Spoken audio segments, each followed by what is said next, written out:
And let's say, for example, that, I just sold my business and I've gotten referred to 5 different financial advisors. What I'm going to do when I get referred to those advisors is I'm going to go Google their name, right? I'm going to make sure my friend is not the outlier and having a great experience with them. Instead of getting the stock photo with, the retired couple walking down the beach with their grandkids or, some city skyline, I've got a hero shot of Patty up on stage and we've got a Forbes Women logo behind her. You need me to wait 3 months for an appointment? I'm just feeling lucky to get in the room with her. You need to have a personal brand and you need to have a presence out there because just like Rusty said, before you take that meeting, people are Googling you.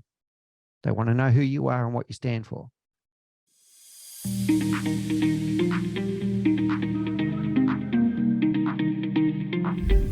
Let's start with real basics for let's say the average leader out there. Why do you think it's important? What are the positive impacts that come from this thought leadership? I think the most important outcome that comes from thought leadership is what I would argue is the single most important thing that a leader has to be able to build within and on behalf of their organization, and that is trust.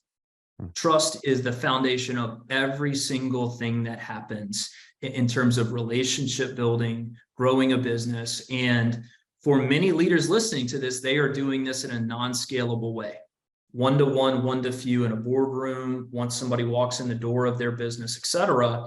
And what we're seeing is the game changer is if you can build trust on behalf of your organization before somebody decides to raise their hand for that interview, before they decide to take the meeting. Just as a quick example of this mix. So one of my favorite examples, we talk about her in the book, is Patty Brennan. So Patty is one of the largest female-owned financial advisory firms in the country. She has built a huge book of business.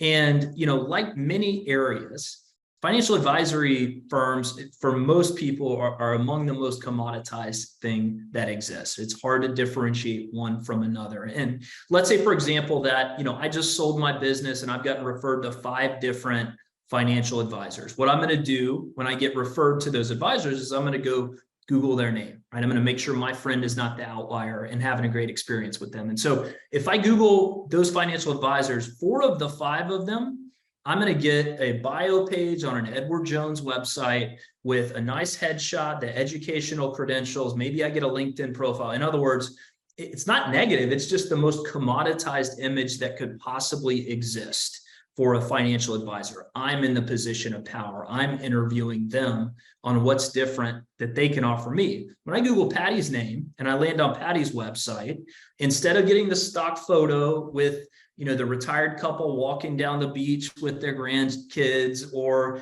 some city skyline, I've got a hero shot of Patty up on stage and we've got a Forbes Women logo behind her. In other words, she's mid keynote speech. And what happens there is, I don't know, Patty, I do have an image in my mind for somebody that's on a stage like that, next to a logo like that. Underneath it, I can see, wow, she's been featured in the Financial Times and Barron's, et cetera. These other 4, again, I'm in the position of power. With Patty, when I reach out to her firm, oh, you need me to wait 3 months for an appointment? I'm just feeling lucky to get in the room with her. And so I think part of what I want people to think about here around trust is Patty has built trust to a level because she's working on a book, because she has a podcast, because she's a speaker, that instead of coming in asking her to tell me why she's qualified, I'm immediately ready for her to prescribe a solution to my problem because I already trust that she's the person to teach me on this. And what it comes down to is people buy from people they know, like, and trust. To build for them to know you, you need a presence. Whether you like it or not, you need to have a personal brand and you need to have a presence out there because just like Rusty said, before you take that meeting, people are Googling you. They want to know who you are and what you stand for. For them to like you, they need to connect to something. Connecting to something could be, oh yeah, that Rusty, he talks about things on LinkedIn like I talk about things. Like we got common values here. Yeah, I like that guy. He's personable. There's a connection there. And trust is both professional and personal credibility. And that trust might come from third-party trust where they've heard others, oh, well, they're good enough to be on Forbes. They're good enough for me. Or or oh yeah, they spoke at that conference, or I saw this review, etc. It can be from third-party trust, or it can be just from trust of credibility that, yeah, this person's written a book, they know what they're talking about, other people have trusted them, so I'm going to trust them. So they need to know, like, and trust you. To know you, you need to be present. To like you, there needs to be a connection.